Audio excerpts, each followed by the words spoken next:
irangashingiro yaryo aho yatwibukije amagambo ari muri iryo rangashingiro y'itegeko nshinga avuga ko nk'abanyarwanda twibuka jenoside yakorewe abatutsi igahitana abana b'u Rwanda barenga miliyoni, tukibuka n'amateka mabi yaranze igihugu cyacu. Itegeko nshinga kandi rinasobanura ko kwibuka jenoside yakorewe abatutsi bijyana n'inshingano yo kurwanya ingengabitekerezo ya jenoside, bikabivuga mu magambo yatwibukije agira ati twiyemeje kurandura burundu ingengabitekerezo ya jenoside n'ibyigaragaramo byose, amacakubiri n'ivangura bishingiye ku moko, uturere n'ibindi ibyo ari byo byose.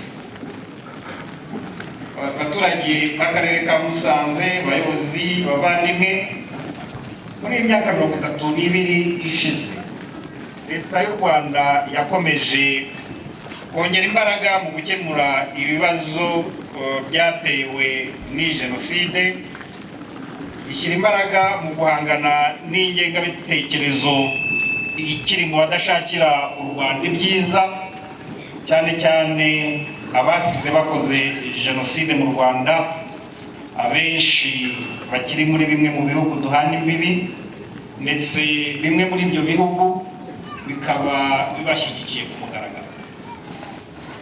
Muri aka kanya ariko nagiraga mu nshimire abarokotse ubutwari bakomeje kugira mu kudaheranwa n'agahinda, ahubwo bakaba bakomeje urugamba rwo kwiyubaka, biteza imbere, bateza imbere igihugu cyacu, ndetse bagaharanira no kubana neza n'abandi banyarwanda. Uyu munsi kandi ni n'umwanya dufata nk'abatuye intara y'Amajyaruguru ndetse n'abanyarwanda twese muri rusange, tukongera tugashimira ubutwari bw'ingabo zahoze ari iza FPR Inkotanyi, uburyo zakoze akazi gakomeye ko kubohora igihugu no kurokora abahigwaga. Tuzahora tuzirikana ubutwari budasanzwe mwagize kandi mukomeje kugira murinda ubusugire bw'igihugu cyacu. Abaturage mwese muteraniye hano, bavandimwe inshuti, boneyeho kubasaba ngo twese dushyire hamwe twamaganire kure abagifite ingengabitekerezo ya jenoside, abayipfobya, abayihakana, abashaka gusenya ibyo tumaze kugeraho, ndetse n'abashaka kudukururaho ibibazo bitari ngombwa. Boneyeho gusaba abaturage bose b'intara y'Amajyaruguru kuba hafi abarokotse jenoside yakorewe abatutsi mu mwaka w'1994, kubasura, kubahumuriza no kubarinda icyabahungabanya icyo ari cyo cyose. Uyu mwaka mu ntara yacu dufite imibiri myinshi izashyingurwa ndetse n'indi zimurwa mu rwego rwo guhuza inzibutso. Nko mu karere ka Rulindo dufite imibiri 2130 izashyingurwa mu cyubahiro ku rwibutso rwa Rusiga, ahazaba ari tariki ya 17 z'uku kwezi.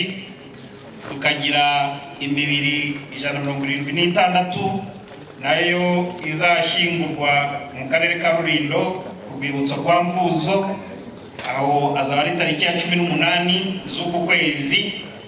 Naho mu karere ka Burera tukagira naho imibiri 2 yabonetse muri iyi minsi izashyingurwa mu cyubahiro ku rwibutso rwa Rugarama.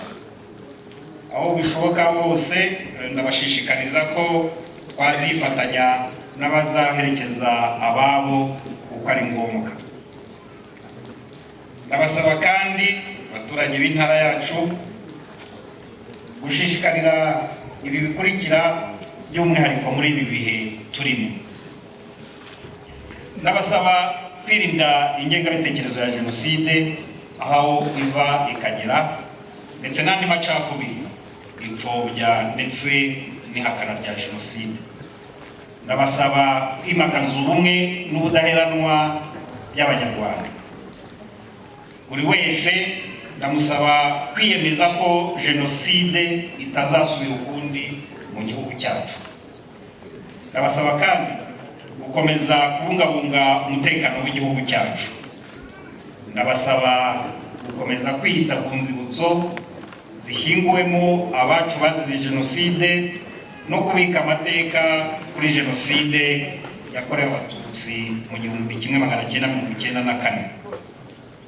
Ndabasaba gukomeza kwibuka muri iyi minsi 100 abaturage bitabira gahunda zose zateguwe mu rwego rw'intara n'uturere.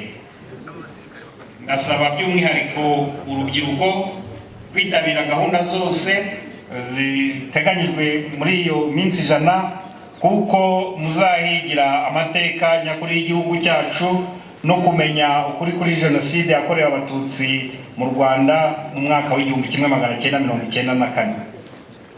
Ndongera kandi gusaba, nubwo tubikora buri mwaka, abazi aho abishwe bajugunywe gutanga amakuru kugira ngo nabo bazashyingurwe mu cyubahiro. Reka soze iri jambo nongera kwihanganisha abarokotse jenoside yakorewe Abatutsi mu Rwanda mu mwaka w'1994, basezeranya ko leta izakomeza kubaba hafi. Murakoze, dukomeze kwibuka kwiyubaka.